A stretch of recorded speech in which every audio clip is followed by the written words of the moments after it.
Assalamualaikum warahmatullahi wabarakatuh. Apa kabar semuanya? Alhamdulillah luar biasa, Allahu Akbar.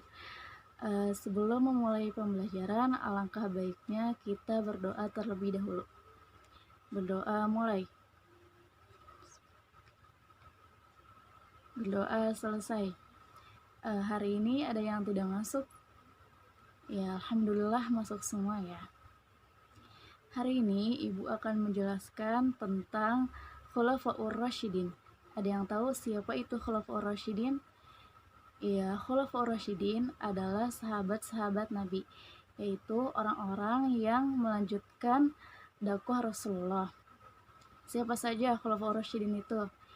Ya, yang pertama ada Abu Bakar As-Siddiq, yang kedua ada Umar bin Khattab, yang ketiga ada Utsman bin Affan, dan yang keempat ada Ali bin Abi Thalib.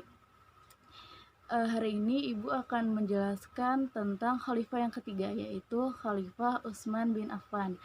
Sebelumnya Ibu ingin bertanya, Khalifah Utsman bin Affan mendapati julukan Zunnurain. Ada yang tahu artinya Zunnurain itu apa? Ya, Zunnurain adalah pemilik dua cahaya, yaitu karena Utsman bin Affan menikahi dua putri Rasulullah, yaitu yang pertama ada Ruqayyah dan yang kedua Ummu Kulsum. Sebelum menikah dengan Utsman bin Affan, Ruqayyah dan Ummu Kulsum itu sudah menikah dengan anaknya Abu Lahab, yaitu anak Abu Lahab ini. Abu Lahab ada yang tahu? Ya, Abu Lahab itu adalah salah satu paman Rasulullah yang menentang dakwah Rasulullah.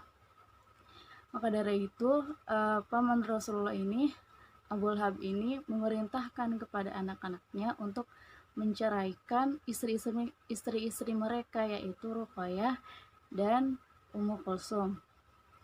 Setelah itu Rasulullah menikahkan mereka dengan Utsman bin Affan. Pertama, Utsman bin Affan menikah dengan Ruqayyah karena Ruqayyah meninggal dalam keadaan perang Badar. Akhirnya Rasulullah menikahkan kembali Utsman bin Affan dengan anaknya, yaitu Ummu Kulsum.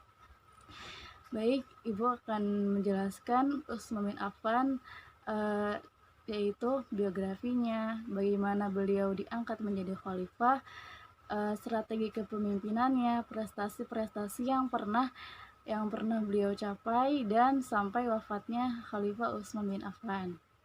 Pertama, Ibu akan menjelaskan tentang biografi Utsman bin Affan. Utsman bin Affan lahir pada tahun 574 Masehi. Utsman bin Affan itu termasuk dari golongan Bani Umayyah, yaitu Utsman bin Affan bin Al-As bin Umayyah bin Abdul Syams bin Abdul Manaf. Jadi Khalifah Utsman bin Affan itu masih memiliki ikatan keluarga dengan Rasulullah, gitu ya.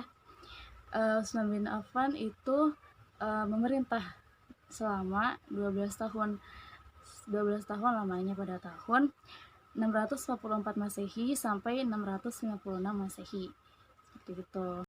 Selanjutnya yaitu bagaimana Khalifah Utsman bin Affan diangkat menjadi khalifah. Setelah Umar bin Khattab wafat, diadakanlah musyawarah untuk memilih khalifah selanjutnya, yaitu diadakan pemilihan 6 orang kandidat. Yang pertama itu ada Ali bin Abi Thalib, Utsman bin Affan, Abdurrahman bin Auf, ada Sa'ad bin Abi Waqqas, Zubair bin Awam, dan Thalhah bin Ubaidillah.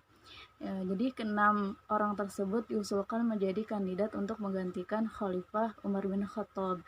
Pada saat itu 4 sahabat Nabi mengundurkan diri dari calon, sehingga tersisa Ali bin Abi Thalib dan Utsman bin Affan. Pada saat itu masyarakat cenderung memilih Utsman bin Affan sebagai khalifah. Maka dari itu, pada usia 70 tahun, Utsman bin Affan terpilih menjadi khalifah pada bulan Muharram tahun 24 Hijriah. Jadi Khalifah Utsman bin Affan itu terpilih menurut kesepakatan ahli syuro atau seperti demokrasi gitu ya, seperti pemungutan suara pemilihannya. Itu selanjutnya yaitu kebijakan-kebijakan yang dilakukan oleh Khalifah Utsman bin Affan. Pada masa Khalifah Utsman bin Affan terdapat juga beberapa upaya perluasan daerah kekuasaan Islam. Di antaranya adalah melanjutkan usaha penaklukan Persia, kemudian Armenia, Khurasan, Azerbaijan, Kerai, dan ke Afrika Utara atau Tunisia. Usaha perluasan daerah kekuasaan Islam tersebut lebih lancar lagi setelah dibangunnya armada laut. Satu persatu daerah di seberang laut ditaklukkannya, antara lain wilayah Asia Kecil, pesisir Laut Hitam, mulai Siprus, Rhodes, Tunisia, dan Nubia. Dalam upaya pemantapan dan stabilitas daerah kekuasaan Islam di luar kota Madinah, Khalifah Utsman bin Affan telah melakukan pengamanan terhadap para pemberontak yang melakukan makar di daerah Azerbaijan dan Rai karena mereka enggan membayar pajak. Begitu juga di Iskandaria dan Persia. Selanjutnya yaitu yang dilakukan Khalifah Utsman bin Affan, pengumpulan dan penulisan Al-Quran. Jadi pengumpulan dan penulisan Al-Quran ini sudah dilakukan oleh khalifah sebelumnya, yaitu Khalifah Abu Bakar As-Siddiq. Pada tahun 26 Hijriah, beliau mengkonsentrasikan upaya penulisan Al-Quran dengan membentuk panitia penulisan dan pembukuan Al-Quran yang diketuai oleh Zaid bin Sabit. Dalam menyusun cara baca Al-Quran, Utsman bin Affan melakukannya berdasarkan cara baca yang dipakai dalam Al-Quran yang disusun oleh Abu Bakar As-Siddiq. Mushaf ini kemudian dikenal dengan Mushaf Al-Imam atau Mushaf Utsmani. Selanjutnya yaitu yang dilakukan oleh Khalifah Utsman bin Affan, yaitu perluasan Masjidil Haram dan Masjid Nabawi. Pada tahun 26 Hijriah, Utsman bin Affan melakukan perluasan Masjidil Haram dengan membeli sejumlah tempat dari para pemiliknya, lalu disatukan dengan masjid. Tahun 29 Hijriah, negeri-negeri lain berhasil ditaklukkan. Pada tahun ini, Utsman bin Affan memperluas Masjid Madinah dan membangunnya dengan batu-batu berukir yang membuat tiangnya dari batu dan atapnya dari kayu. Jadi pada tahun 26 Hijriah, Utsman bin Affan membangun masjid-masjid atau memperluas Masjidil Haram dan Masjid Nabawi untuk beribadah orang-orang muslim, seperti itu. Jadi ini salah satu kebijakan atau yang dilakukan oleh Khalifah Utsman bin Affan. Nah, yang dilakukan oleh Utsman bin Affan yaitu membentuk atau pembentukan angkatan laut.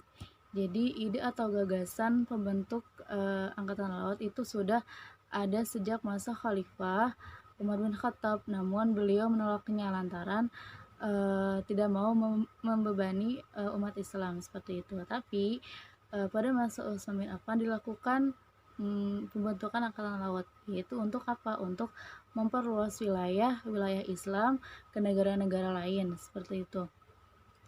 Berkat armada laut ini, wilayah Islam bertambah luas setelah menaklukkan pulau.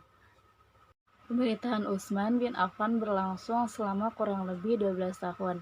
Pada paruh terakhir pada masa kekhalifahannya muncul perasaan tidak puas dan kecewa di kalangan umat Islam terhadapnya. Kepemimpinan Utsman bin Affan sangat berbeda dengan kepemimpinan Umar bin Khattab. Ini mungkin karena umurnya yang lanjut atau pada saat itu Utsman bin Affan berumur 70 tahun dan sifatnya yang lemah lembut. Akhirnya pada tahun 35 Hijriah, Utsman bin Affan dibunuh oleh kaum pemberontak yang terdiri dari orang-orang yang kecewa itu. Salah satu faktor yang menyebabkan kekecewaan terhadap kepemimpinan Utsman bin Affan adalah kebijaksanaannya mengangkat keluarga dalam kedudukan tinggi. Di antaranya adalah Marwan bin Hakam. Pada dasarnya, dialah yang menjalankan pemerintahan, sedangkan Utsman bin Affan hanya menyandang gelar khalifah. Setelah banyak anggota keluarganya yang duduk dalam jabatan-jabatan penting, Utsman bin Affan laksana boneka di hadapan kerabatnya tersebut.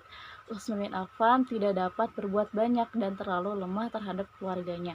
Beliau juga kurang tegas terhadap kesalahan bawahan. Harta kekayaan negara oleh kerabatnya dibagi-bagikan tanpa terkontrol oleh Utsman bin Affan.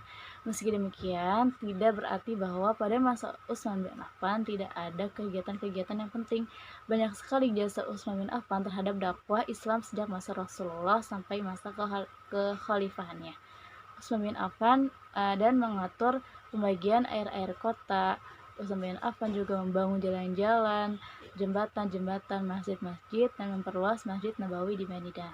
Selanjutnya itu yang kita ambil dari Khalifah Utsman bin Affan ini yaitu sifat dermawan, baik hati dan lemah lembut.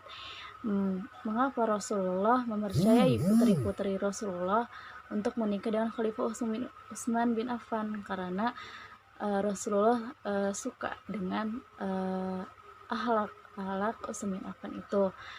Semoga kalian mempunyai Ibu harap semoga kalian mempunyai akhlak seperti Khalifah Utsman bin Affan, yaitu baik hati, dermawan, dan lemah lembut.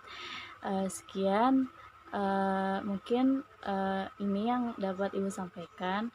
Mohon maaf jika banyak kesalahan. Wallahu muwaffiq ila aqwamit thoriq. Wassalamualaikum warahmatullahi wabarakatuh.